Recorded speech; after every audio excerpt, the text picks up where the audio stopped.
याकूब की फांसी से दहला दाऊद।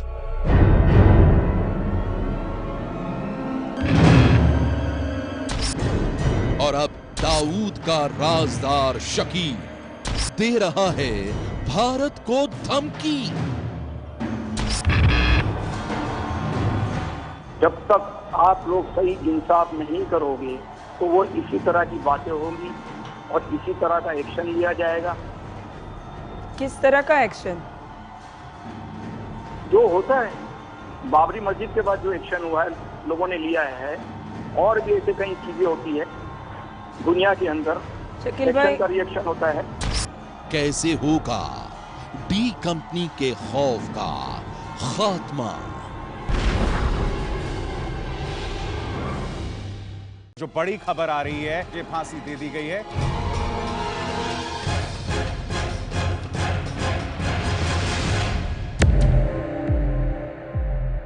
खौफ की ये कहानी उस धमकी की है जो याकूब मेमन की फांसी के बाद अंडरवर्ल्ड डॉन दाऊद इब्राहिम की डी कंपनी से आई है।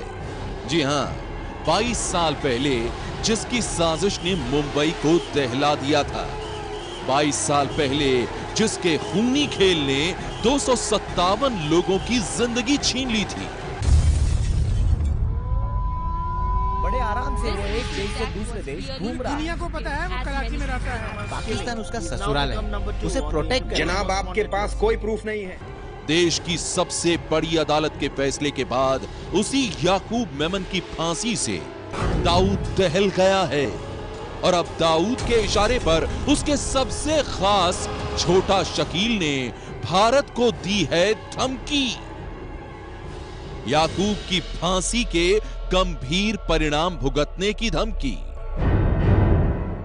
आपने कहा कि याकूब की फांसी के परिणाम भुगतने पड़ेंगे, उसका मतलब क्या होता है? पूरी दुनिया आप लोगों को देख रही है कि आप लोगों ने किस तरह का इंसाफ किया हुआ है, किस तरह एक बेगुनाह को आप लोगों ने फांसी पे चढ़ा दिया है। जब तक आप लोग सही इंसाफ नहीं करोगे तो वो इसी तरह की बातें होंगी और इसी तरह का एक्शन लिया जाएगा। किस तरह का एक्शन? जो होता है बाबरी मस्जिद के बाद जो एक्शन हुआ है, लोगों ने लिया है, और भी ऐसे कई चीजें होती है दुनिया के अंदर, शकील भाई, एक्शन का रिएक्शन होता है। एक्शन का आप रिएक्शन देखते नहीं हो, आप मीडिया वालों हमसे ज्यादा जानते हो आप लोग। आपने कहा टॉफी नहीं और भी लेंगे, लोग हैं, चॉक- और भी लोग, एक जी। बात सुने, और भी लोग हैं जी, हमारे अलावा, और भी लोग हैं, जैसे कि बहुत से लोग हैं ऐसे। एबीपी न्यूज की रिपोर्टर शीला रावल को फोन पर दिए एक इंटरव्यू में छोटा शकील ने जो धमकी दी है उसके खतरे को आसानी से समझा जा सकता है, क्योंकि यह धमकी है भारत के मोस्ट वांटेड दाऊद इब्राहिम के दाहिने हाथ कहे जाने वाले छोटा शकील की। वही छोटा शकील जिसका कहना है कि याकूब को इंसाफ नहीं मिला। इंसाफ करना सीखे, लोगों को इंसाफ देना सीखे। ये वो मुल्क है जहाँ भगवान राम की भी नहीं सुनी गई और सीता को अग्नि परीक्षा देनी पड़ी। आपके लिए इंसाफ का मतलब क्या है? छोड़ दे किसी को? एक शख्स आके पूरी फैमिली को लेके, जिसके हाथ में 1.5-2 महीने का बच्चा है, वो आपके पास आके सरेंडर करता है, जिससे उसकी पूरी फैमिली सहमत है उसकी बात से, और वो सबके सब माँ बाप भाई भाभी सब वहाँ आपके पास सरेंडर करते हैं, जिसके प्रूफ है, उसके कजीन के पास प्रूफ है, जिसने ये प्रूफ दिखाया है कानूनी, ये दुबई के अंदर इनकी वीजा लगी और ये इंडिया आए हुए हैं। ऑफिसरों से बात, मेरी बात सुन ले ना पूरी, जब आपने सवाल किया तो मेरी बात सुन ले। जी बताइए। और सारे प्रूफ लेके वो इंडिया पहुंचता है, ऑडियो है, वीडियो है, डॉक्यूमेंट्स है, बहुत सारे फोटोज है, जो मासी रहमान ने कहा है कि मैंने सब सुने हैं। 94 में इंडिया टुडे में उसने पढ़ा भी है, देखा भी है, लोगों ने पढ़ा भी है, देखा भी है। तो ये इंसाफ दिया जाता है। चले आज मैं ये कहता हूं कि मैंने ये बात कही है, तो उसको इंसाफ दे। एक आदमी को तो तुम लोगों ने फांसी दे दी है, लेकिन आज उसको बेगुनाह दिखाएं, या ऐसा करें कि जिन लोगों ने और गुनाह किया है, बाबरी मस्जिद शहीद की है, गुजरात वाला मामला है, तो बजरंगी वाला मामला है, सरदार वाला मामला है, राजीव गांधी वाला मामला है, सबको आपने स्टे दिया हुआ है। तो याकूब ऐसा कौन सा नुकसान पहुंचा रहा था हिंदुस्तान को? सुना आपने छोटा शकील क्या कह रहा है। जिस याकूब मेमन की साजिश ने मुंबई को दहला दिया, जिसके खूनी खेल ने 257 बेगुनाहों की जिंदगी छीन ली और जिन धमाकों के जख्म आज भी भरे नहीं हैं, उसी याकूब के बारे में शकील ये कह रहा है कि उसे इंसाफ नहीं मिला। जो 4 पिटीशन एक दिन में दी गई, वो चारों को चारों खारिज कर दी गई। 14 दिन की वो स्टे मांग रहा था, 14 दिन का। आप लोगों ने 14 दिन का स्टे नहीं दिया उसको। एक सदर से उम्मीद होती है, उसके पास राजनाथ सिंह पहुंच जाता है, उस आदमी से क्या उम्मीद लगाई जा सकती है कि वो माफी दिलवाएगा? शकील भाई, ये हुकूमत उनकी है, गवर्नर उनका, सब उनका है। या मेरा हम क्या सोच सकते हैं कि कहां से इंसाफ मिलेगा?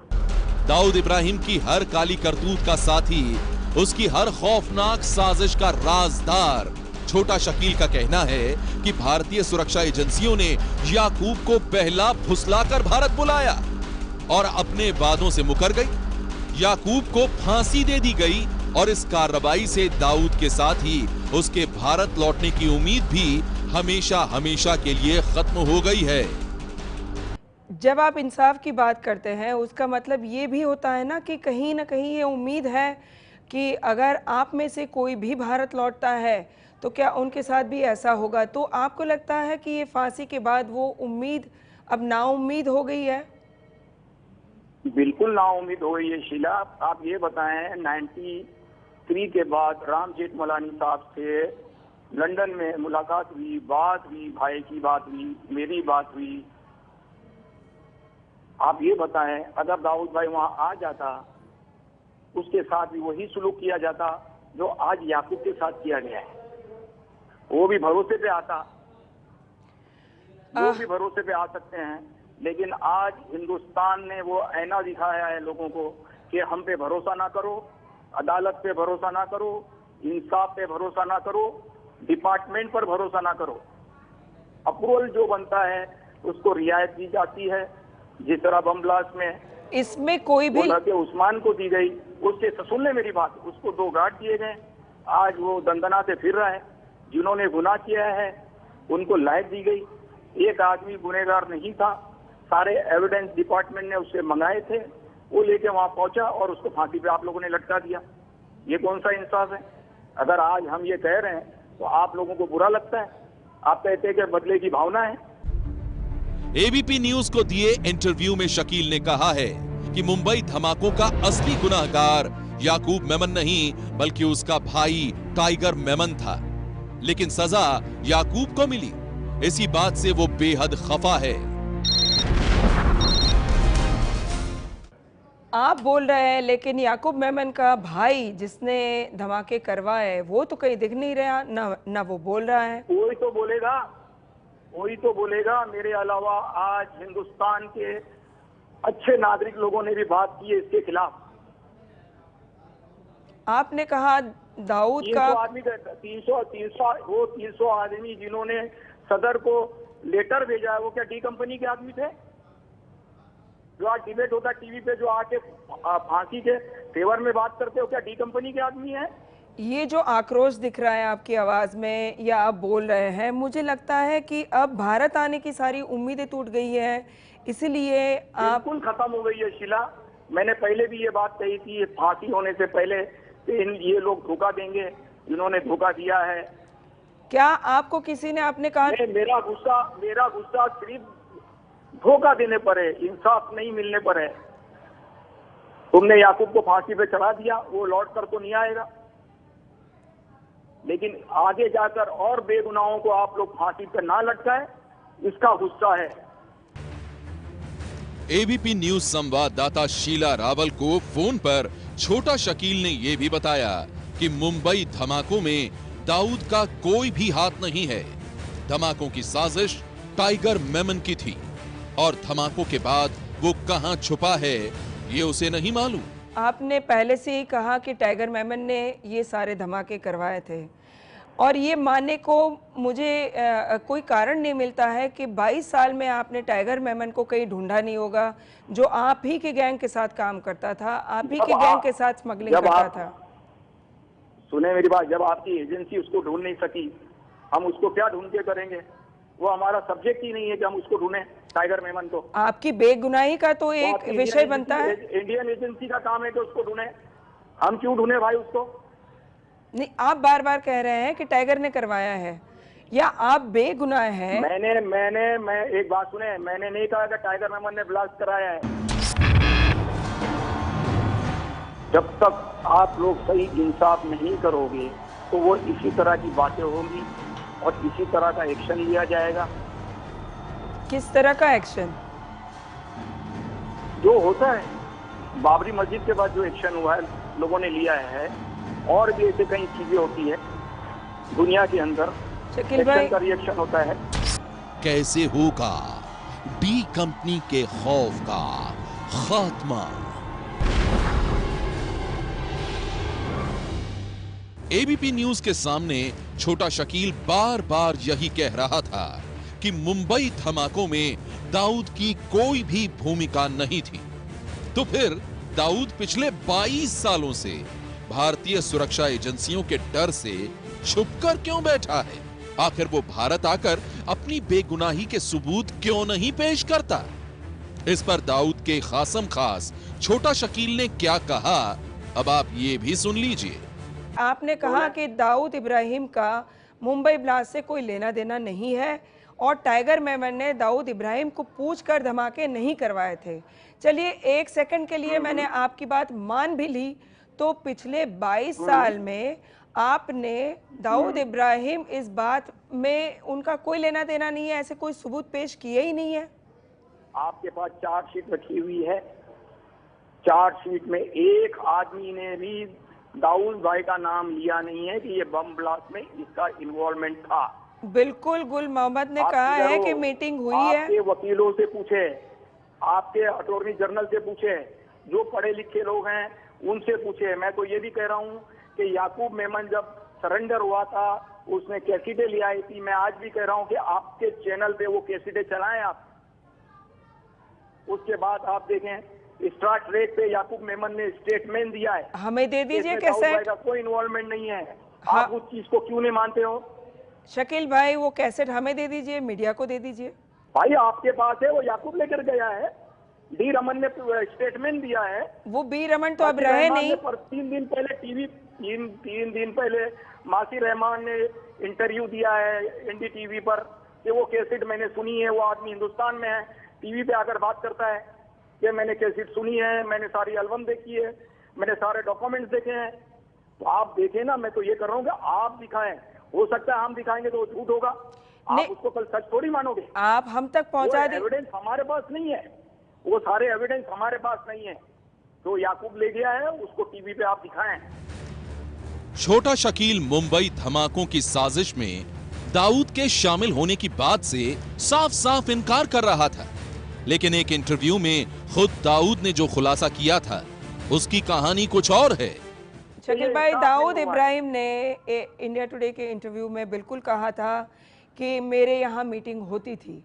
अगर ऐसी मीटिंग होती थी कि मुंबई में कम्युनल राइट्स हो गए हैं, ऐसी सारी मीटिंग होती थी, वहीं कहीं किसी मीटिंग में शामिल होने वाले एक शख्स ने पुलिस को बताया, ब्लास्ट के पहले बताया था, बहुत सारी मीटिंग हुई थी, उसी मीटिंग में शामिल हुए शख्स ने बताया कि भाई सारी जो कॉन्स्पिरेसी हुई है वो ऐसी किसी मीटिंग में हुई है।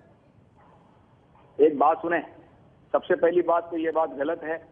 दूसरी बात ये है कि 1 हफ्ता पहले माहिम पुलिस स्टेशन में मुन्ना नाम का लड़का पकड़ा जाता है।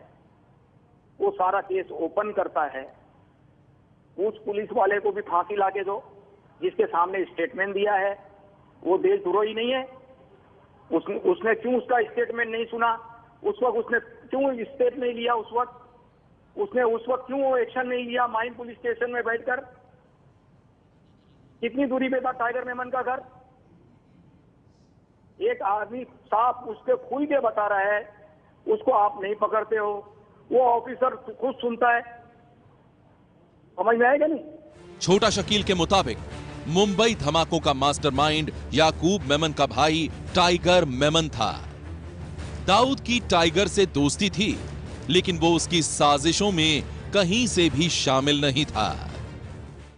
छोटा शकील के मुताबिक मुंबई धमाकों का असली गुनहगार टाइगर मेमन है, लेकिन भारतीय सुरक्षा एजेंसियां उसे आज तक पकड़ नहीं पाई हैं। और अब धमाकों की साजिश में दोषी करार दिए गए याकूब की फांसी के बाद छोटा शकील जिस तरह से भारत सरकार को गंभीर परिणाम भुगतने की धमकी दे रहा है, उसने कई सवाल खड़े कर दिए हैं। सवाल यह है कि आखिर दाऊद और उसकी डी कंपनी कब तक इस देश के लोगों को डराते रहेंगे और कब पकड़े जाएंगे देश के ये दुश्मन और कब मिलेगी उन्हें उनके किए की सजा।